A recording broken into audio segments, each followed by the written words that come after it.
பேர் வந்து சஃபர் ஆகுற ஒரு ப்ராப்ளம் என்னன்னு பாத்தீங்கன்னா நெக் பெயின். அது வந்து நம்மளோட லைஃப் ஸ்டைல் பொறுத்தும் இருக்கு, ஒருத்தரோட ஜாப் பேட்டர்னை பொறுத்தும் கழுத்து வலி வந்து ஈஸியா வந்து வருது. ஐடி ஃபீல்ட்ல உள்ளவங்க மேக்சிமம் இந்த மாதிரியான பொசிஷன் வந்து யூஸ் பண்ணுவாங்க. அதே மாதிரி பிளம்பர்ஸ், எலக்ட்ரிஷியன் வந்து மேக்சிமம் இந்த மாதிரியான பொசிஷன் யூஸ் பண்ணுவாங்க. நாள்பட நம்மளோட கழுத்து எலும்புகள் வந்து தேய்மானம் அடைகிறதுனால வந்து நெக் பெயின் வந்து ஈஸியா வருது. அதை ஸ்டார்டிங்லேயே வந்து ப்ரிவென்ட் பண்றது எப்படி? ரிலாக்ஸேஷன் அண்ட் ஸ்ட்ரென்தனிங் எக்ஸசைஸ் பண்ணாவே போதும். ஈஸியா செய்யக்கூடிய கொஞ்சம் எக்ஸசைஸ் வந்து நான் உங்களுக்கு சொல்லி கொடுக்குறேன்.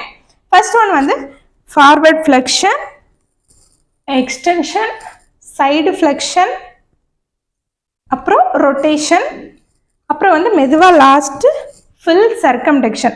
மார்னிங் வந்து 25 டைம்ஸ் மட்டும் இந்த எக்ஸசைஸை பண்ணுங்க.